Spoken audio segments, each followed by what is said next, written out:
Four words, sentence.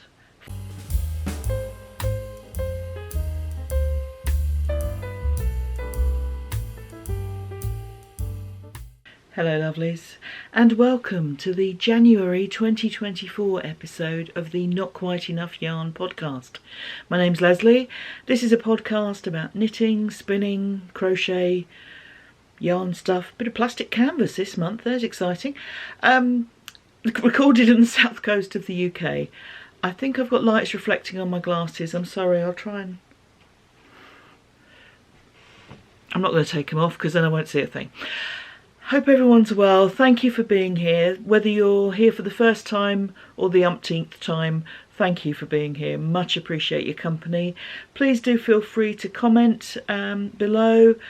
I try to respond to all comments in a relatively timely fashion. Life pressures sometimes mean that's a bit delayed, but as far as I know, I haven't got any unanswered, so please do comment if you'd like to. I love to hear from you.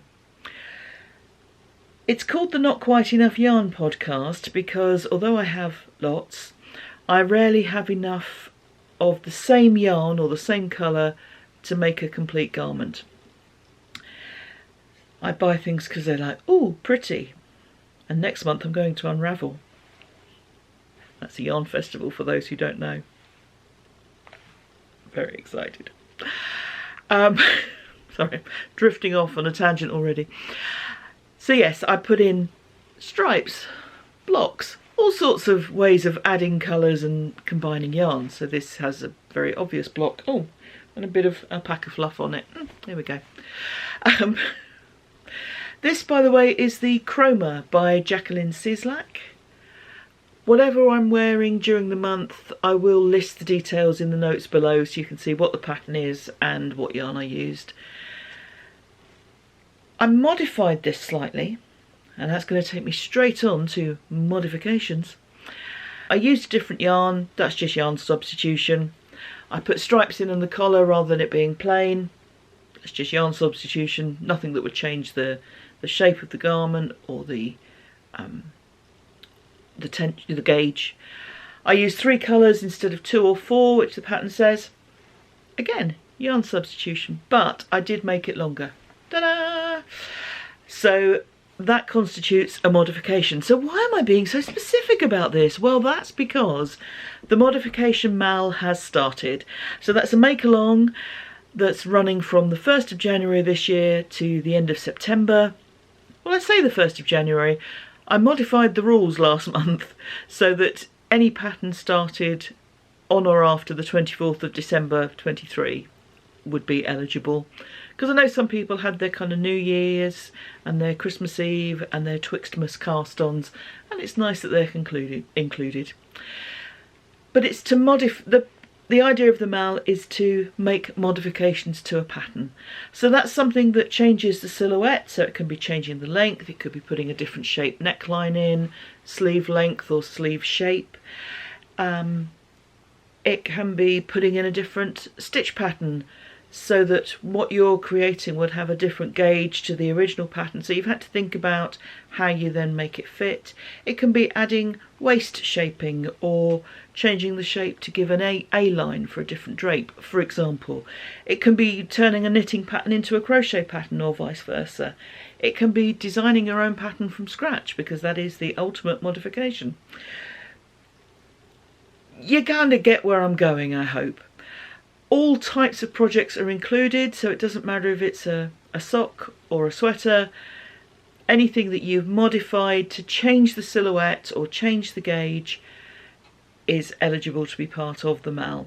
It's being run on Ravelry, so if you have problems using Ravelry, please email me with your entry, and that's emailing it to notquiteenoughyarn@gmail.com. and I will post it onto the Ravelry thread. Every quarter, so end of March, end of June, end of September, I will draw 2 prizes. There's just one thread on Ravelry, so I'll use random number picker. The first one that I pick, which has a picture in it, will be eligible for a physical prize, so that's usually yarn or a bag or whatever I buy at Unravel. I'm going to Unravel next month. that will be a recurring theme in this podcast. And sorry, I've just clicked the tripod, so apologies if it was a bit ooh, ooh, ooh. I wasn't going back in time in a Wayne's World fashion. I digress. Yes, so where was I? If there's a picture on the post, that will be eligible for a physical prize. If it's just a comment, I say just a comment is a very valid thing. But if there's no picture, it will be eligible for a pattern prize. All the details are on the Ravelry thread, which I will link below. Good luck. Some great entries in there already. I am always beyond inspired by what you lovely people put into the make-alongs. So thank you for taking part. Thank you for the enthusiasm with which this has been welcomed. It appears to be something that people are very keen to take part in. So good on ya. Thank you very much. That went very quickly into the mouths, didn't it? Yeah, that's kind of it. I mean, there isn't a lot of admin on this podcast. I record throughout the month and then squish it all together. Is squish a word? No, but it is now. And post on the last weekend of the month. I also post weekly vlogs. In those I will share with the projects that I'm working on, but that's more kind of life, the universe and everything, to which of course the answer is 42.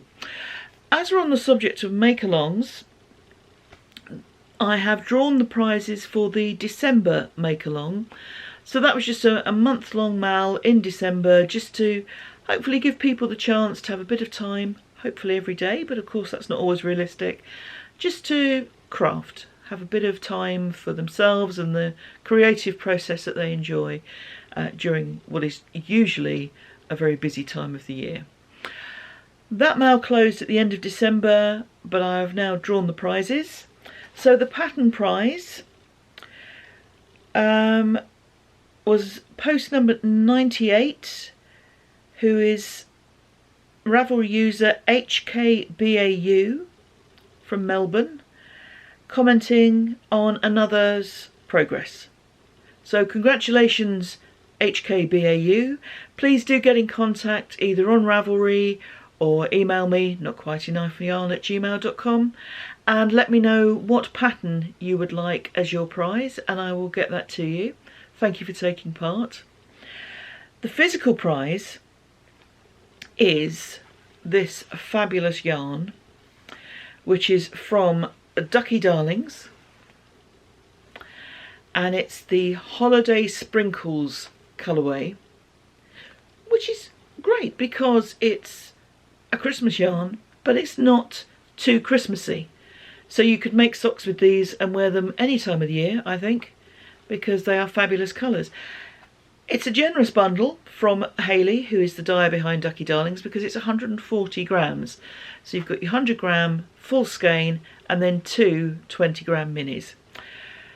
4-ply sock set, 75/25 superwash merino and nylon. Like I say, it's from Ducky Darlings, who also sent me a pin to give away as part of the prize in the Holiday Sprinkles colourway. Thank you, Hayley. And the lucky recipient of this, we're also in Australia. Very much a down under prize draw on the December MAL. So the first post drawn with a picture was number 317. Ravelry username Handmade Studio 11. That's Wendy from Toowoomba, I hope I'm pronouncing that properly, in Australia. And Wendy had put up a picture of the Lily sweater that they had been making. So thank you, Wendy. Thank you for taking part. Please do get in touch with the postal address. As I say, contact me on Ravelry or via email, and I will get this and the pin and probably some stitch markers from me or something of that nature in the post to you once I hear from you.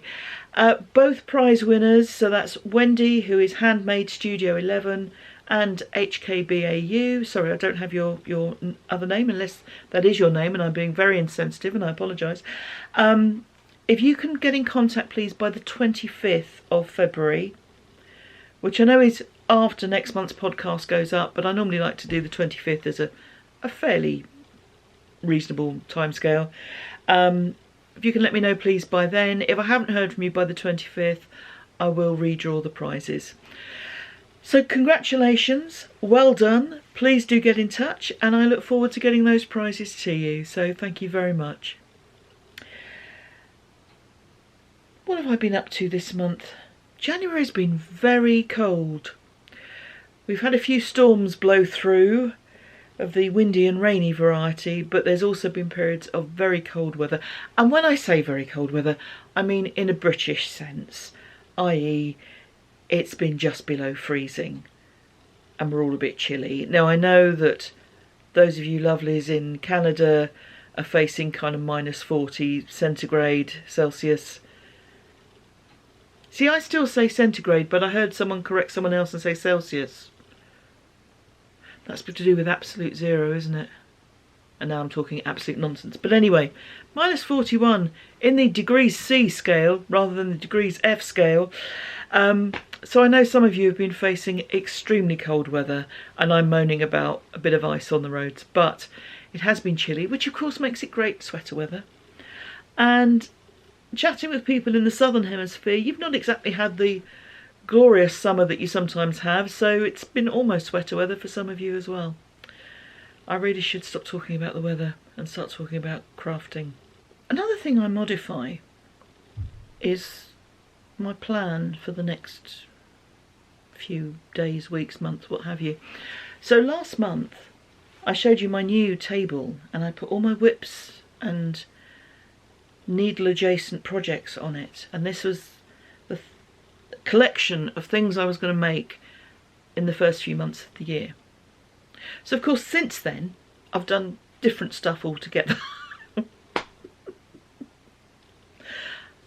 You'll see some of the things I've been working on and you'll probably just roll your eyes at the change of plans, but it's good to be flexible.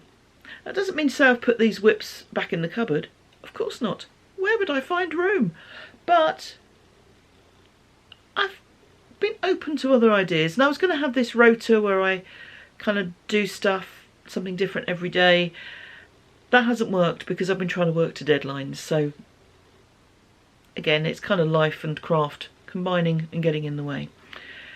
But you'll see what I have been working on and you can just chuckle to yourself that I'm not doing a thing I said I was going to do. Such is life. See you later. Hello lovelies. Got some finished things to show you, and the first is some spinning. So this was some 100% superwash merino from a Knit Away. Now as far as I can tell, because I've had this in the fibre stash for a while, a Knit Away is now Lockwood Fibre, or Fibres, or Fibre Company, not sure, but I'll put the link below. But still dyeing, just different name. And as we can see, we have lots of blues, pinks, lilacs. Let me give you a little show of the colours.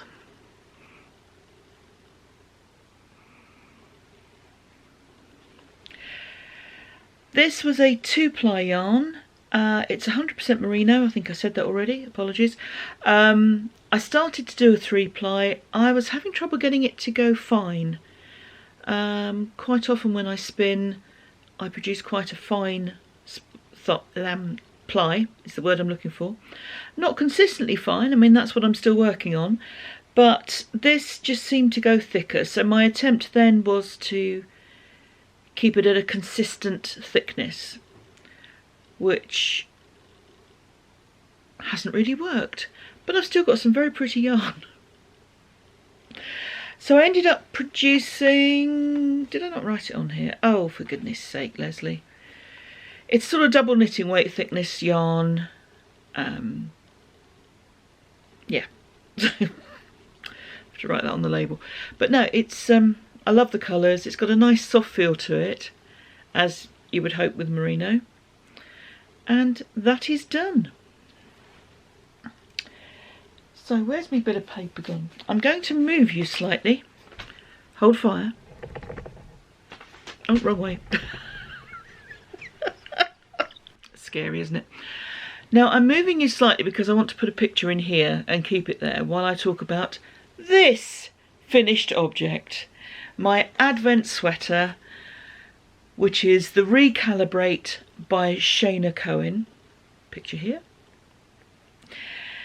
And big thank you to the lovely person who bought me the pattern a while ago, and big thank you to Barb, who completely out of the blue sent me an Advent with all these gorgeous bits of yarn, and my sweater has become a memory sweater for her, which is lovely. So I hope it brings back lots of great memories of lovely projects, Barb, because you certainly pick some fab yarns.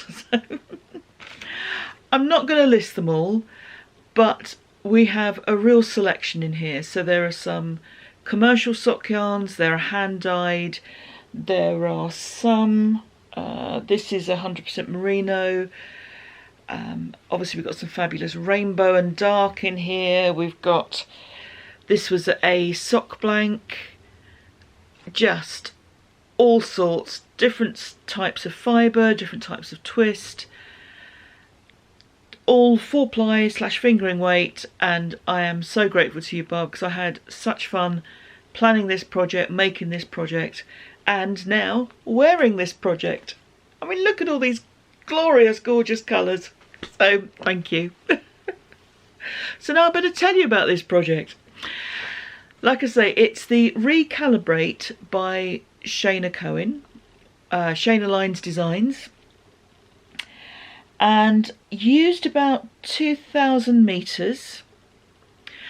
And some of this was also my own yarn. I started a little bit early, not that that got me finished before December 25th, although I did get finished on January 6th, which is Christmas for some folks, so I'm going to count that as a successful completion in time. You start off, I'm not going to give too much away of the pattern, but you start off with a couple of panels, one at the front, one at the back, and I knitted these before the 1st of December because I wanted to get cracking. Impatient? Me? No. What I decided to do, because I had no idea excuse me, what colours would be coming out of these lovely little bags that Barb had put together, I decided to use some cream undyed natural sort of colour and just put a fine garter stripe, garter ridge between each colourway. It has two results really. One is to kind of pull everything together, and the other is to then just form a little barrier. If you've got colours that you wouldn't ordinarily put next to each other, just gives you a little, like a little pinstripe in between to divide them should that be needed. I wanted a definite right side on this, and I know that's a bit daft with garter because you do end up with all the pearl bumps showing effectively, where it's all the pearl bumps showing because it's all knit. You know what I mean. You end up with this kind of effect with garter stitch, but what I didn't want was one colourway into another. So the white went in between, and I stopped each colour after an even number of rows so that I was going in on a right side when I put the pale stripe in. That meant I had some little bits left over, and I've started putting together a magic ball of the pieces left over, and that will be plied with a plain yarn and made into a sweater, a thicker weight sweater, at a later date when I have a lot of those finished bits. So the pattern is designed to be modified, and there are lots of instructions about how you can make it longer, wider, shorter, all the things you want to do. And I think that partly dictates the choice of name as well, Recalibrate, so that you can recalibrate, recalculate what you want to do. I like a modification, as we know. So I'll go through the modifications that I made, and that's why I'm keeping this picture here, so that you can compare one to other. So firstly, the panels that are at the front, the back and the side, I didn't do them straight. I started wider and then tapered them towards the top. So that was decreasing every 10 stitches, 10 rows, 10 ridges, something like that. I wanted something that had a drapier sort of feel, and that didn't then feel like it was pulling around the chesticles, because when you have vertical stripes on a full bust you get kind of this shape which accentuates the bust, which is not what I wanted. It doesn't need introduction from me, it's just there, you know. So front and back, but also there are panels at the side. Again, I worked those a little bit wider at the bottom and then tapered them up towards the underarm. The sleeve gap I made slightly smaller than the pattern, so I worked up a little bit higher here. And as you can see from the picture, it's a short-sleeved item, or it has instructions for, I think, a sleeveless, cap sleeve and a 3/4, but I wanted a full-length sleeve, so I just tapered the sleeve as you would on any other sweater that has a tapered sleeve. So. The neckband in the original pattern is much shallower. I made a deeper one, so I just picked up all the stitches. You've got this square shape. I just did decreases at these corners and then an I-cord bind off on that. And I did an I-cord bind off at the end of the sleeve as well, and at the end of the hem. Excuse me, I'm going to flash my hem at you. Ooh. So after I'd worked the body, I then picked up for the hem, and again, it's a variable within the pattern, but I wanted to use all of the colours in the advent, so I used 4 colours there, and the last one has an I-cord bind off.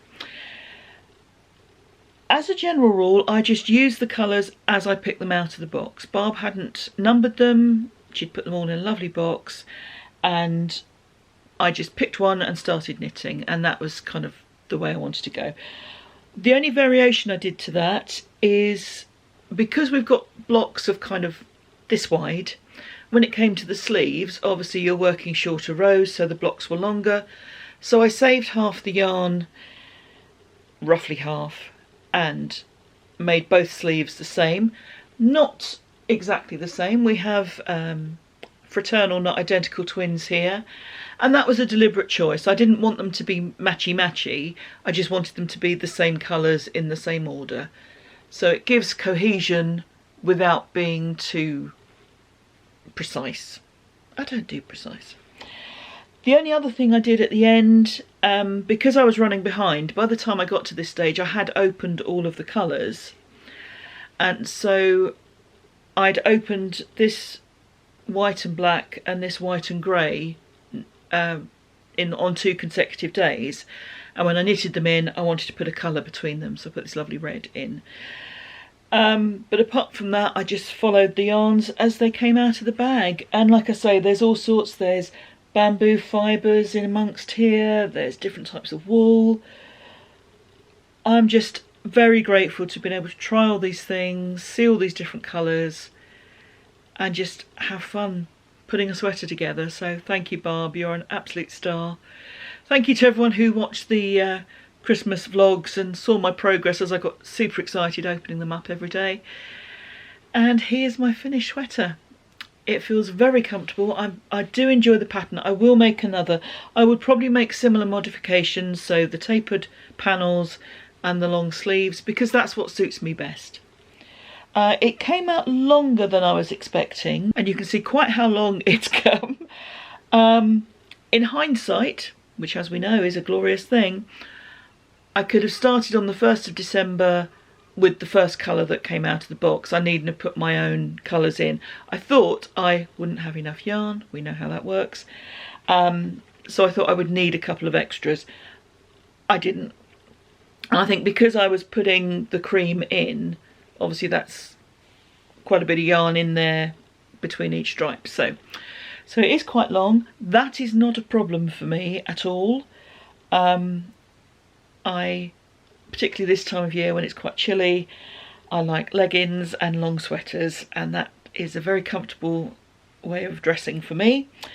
So happy that it's long, but it did come out longer than I expected. And certainly if I made another, I wouldn't necessarily put as deep a hem on, because the length of the body in itself would also be a good length for me. I think that's all I have to say about that. Yep. Modifications for the win, advents for the win. Yarny friends, such gratitude to you. Thank you so much.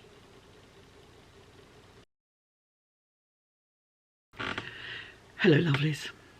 As you can see, I'm wearing my advent sweater, and I have paired it today, for reasons of chilliness, with my roulotte shawl. Can't remember the designer, I'll put the name in.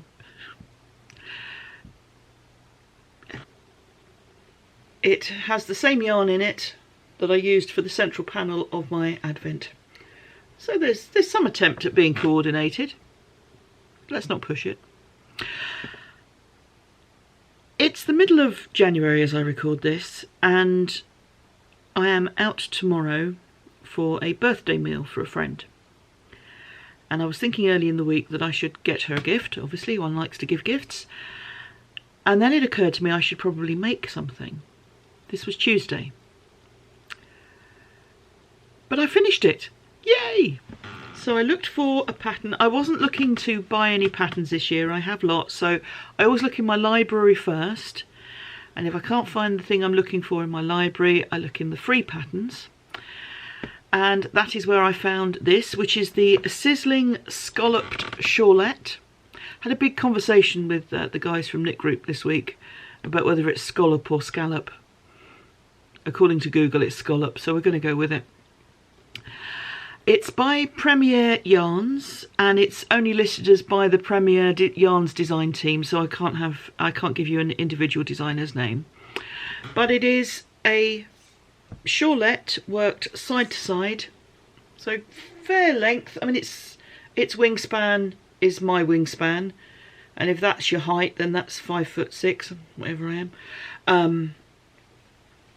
So starts small, gets bigger, goes smaller again.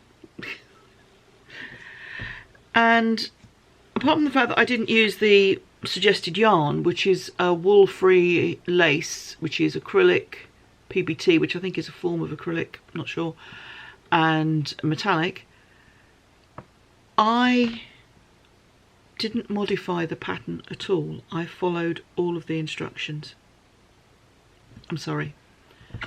I've let myself down, I've let you down, I've let crochet down. I'm sorry. So really simple pattern to memorise, which is great because I could just pick it up and put it down, do a little bit of it. You work these large scallops as you as you go. So you don't have to worry about edging afterwards, which if you were using a long colour change yarn would work well, because you've then got it kind of going in with your stripes.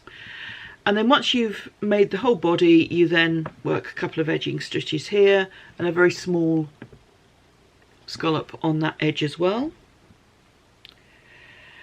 It took me 3 evenings, so about sort of 6 hours. I did have a false start because I started with some Araucania yarn, which is beautiful, and the colours I think were a better match for the person that I'm giving the gifts to. But it was a very heavily speckled yarn and with quite strong colour changes in. So it was looking very messy. Would look fine knitted, I just felt for crochet it wasn't quite the look I was going for. So I looked through the stash, and you can never go wrong with Stranded Dye Works. So this is Stranded Dye Works MCN. Now it's very old Stranded Dye Works because it still said Paradise on the label, and Jude changed the names of his bases quite some time ago, but it's an 80-10-10 superwash merino cashmere nylon, fingering 4-ply weight, and I used 77 grams, so that's just over 300 meters to make this shawlette. So I now need to wrap it and hope that the person who is receiving it likes it, or at least is too polite to say so if they don't. I like it. Well, this is the Sugar Plum colourway, which I should have mentioned. So it's a tonal, I'm not sure if you'd call that a lilac or a lavender, somewhere between the two. And it's got a few speckles in it. So we've got some navy, we've got some bright pink, So there's enough interest in there without it being too busy, which the other yarn unfortunately was. Haven't blocked this because I've got to wrap it up and give it to the recipient tomorrow, but I don't really think it needs it. You can see that the scallops are showing nicely, and also it's a scarf, it's going to get kind of wrapped around someone's neck, so it's not like a lace weight pattern that you really want to block out to get the airiness in.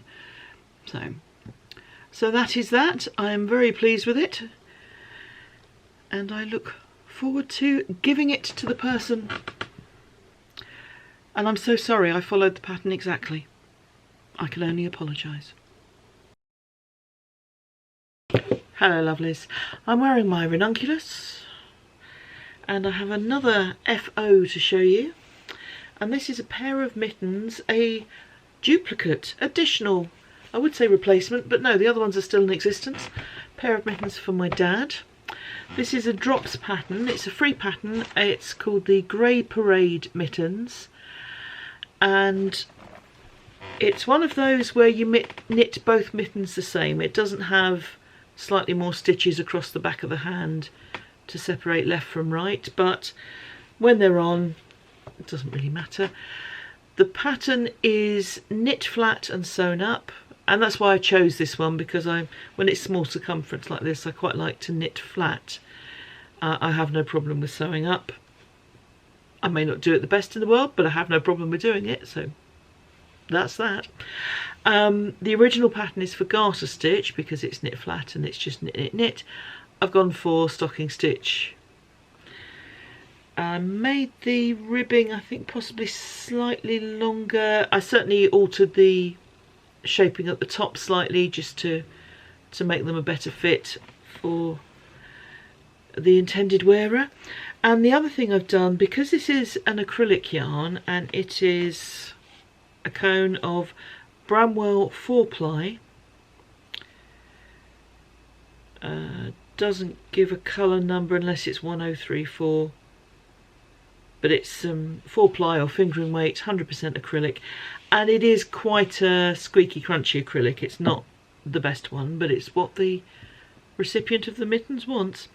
But because it is acrylic, when the previous pair had been worn and washed a few times, they went very baggy, especially around the cuff, and tended to slip off. So to counteract that, I put a little bit of elastic in the ribbing. So just caught that in with a sewn stitch. Yeah, so just went round, sewed that in, and hopefully they will do the job. I used 31 grams of this yarn, or 31.5, and I think it's about 4 meters per gram, there or thereabouts. So be about 120 meters. Yeah, that's probably about right. Pretty much whatever I used last time. Wait while I check, because I'm sure I have it on my Ravelry page. It was 164 meters last time. Okay. Yeah, be about the same. Like I say, this isn't a particularly, I call this a 1980s acrylic because it is quite hard on the hands. There are some beautiful acrylics available and this is not one of them, but it's what he wants, so that's what he'll have. So another little FO.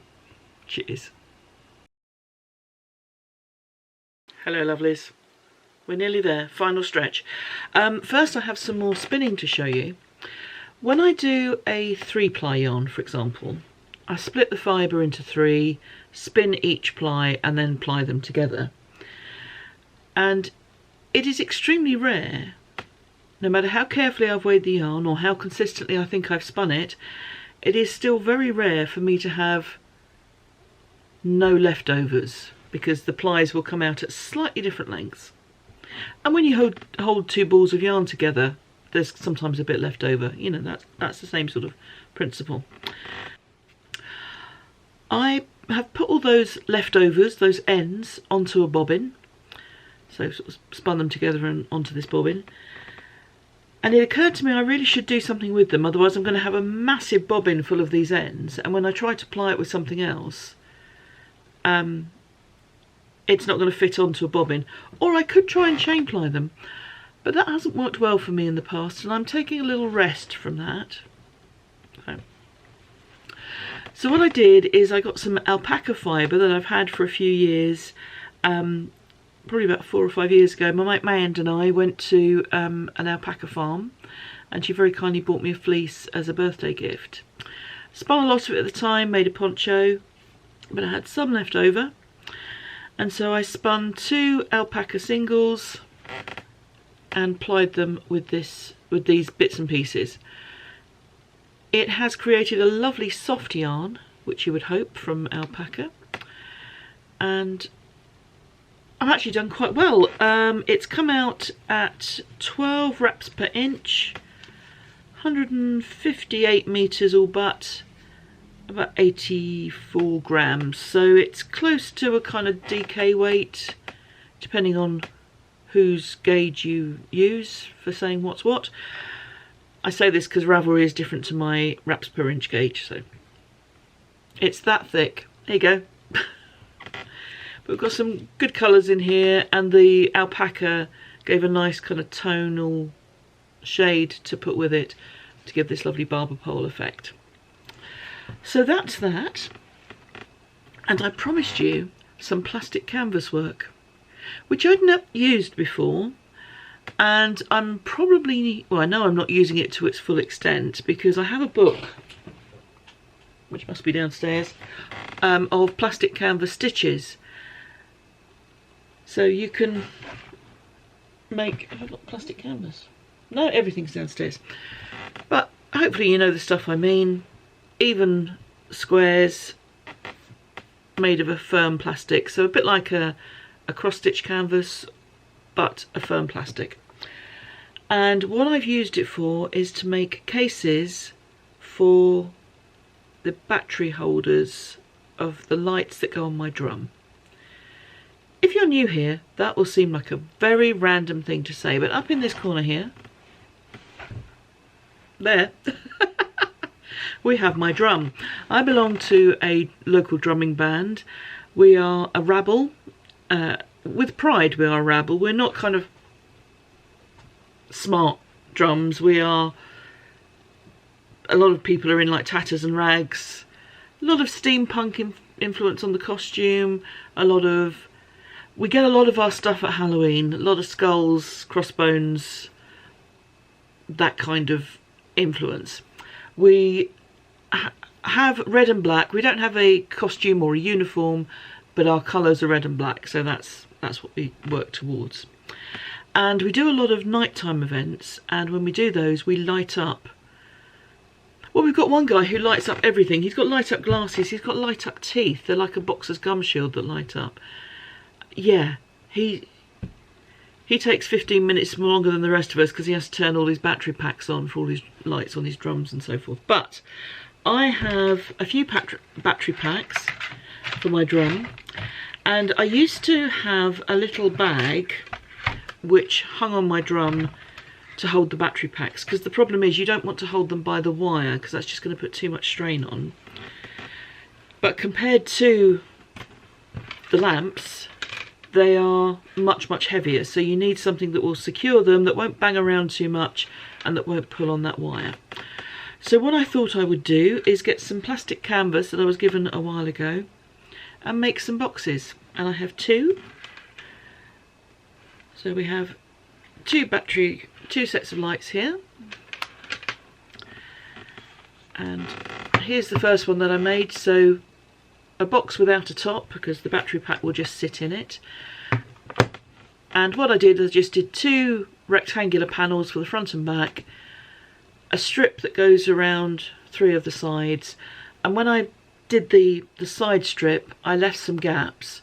So my idea is I'm going to thread a ribbon through these gaps to then tie these to my drum. so that they can fit nicely against the wall of the drum and not bang around too much when we're parading. So that's the first one. Plain black on that side, just some stripes on that side. The second one, slightly different shape because the battery pack is a different shape. And diagonal stripes on one side and a heart on that side. As I say, I know that you can do a lot with plastic canvas with long stitches. I basically treated it like a cross-stitch canvas. And that's what I've made so far. I have some more of this, and I have some round pieces. I may redo my drumstick holder, which sits on the side of the drum. I have a crochet one. It's got a bit loose and saggy with age and rain, so when I put the sticks in, sometimes they kind of poke through the bottom and it looks like they're going to fall out. So I may make a plastic canvas one of those as well. But very simple, very straightforward, and hopefully will do the job. I think that's everything I've got to talk about this month. So after the mega look at all the works in progress I'm going to be working on last month, turns out I tell lies. I've done a bit of work on my magpie cardigan, not really enough. I've added sort of probably about that much, but it's not really enough to show because it's not that different, it's just a little bit longer. So hopefully I'll show you that next month. Although I've got all these whips kind of ready to go, or partially, or they are whips, they're partially they're started, partially worked. I've got a bit of cast on itis. I don't know if it's the time of year, I don't know, you know, if it's just generally how I'm feeling, but I feel like casting on some stuff. And I have 3 things in mind that I quite like to work on, one of which is using my hand spun. I've been doing quite a bit of spinning recently, and I feel like I want to start using it. Not least because Benta, the epilogue lady, Arctic Crafts, has a fluff to stuff make-along going on, encouraging people to spin and then to use that yarn for something. So I may be starting something to enter into that. I'm going to meet her when I go to Unravel. Did I mention I'm going to Unravel?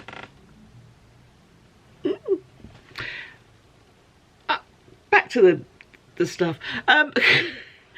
So that's one of the things I've got in mind. I quite fancy a sort of fade using fingering weight doubled, 4-ply weight doubled, so that I can fade the colours down in a top-down sweater.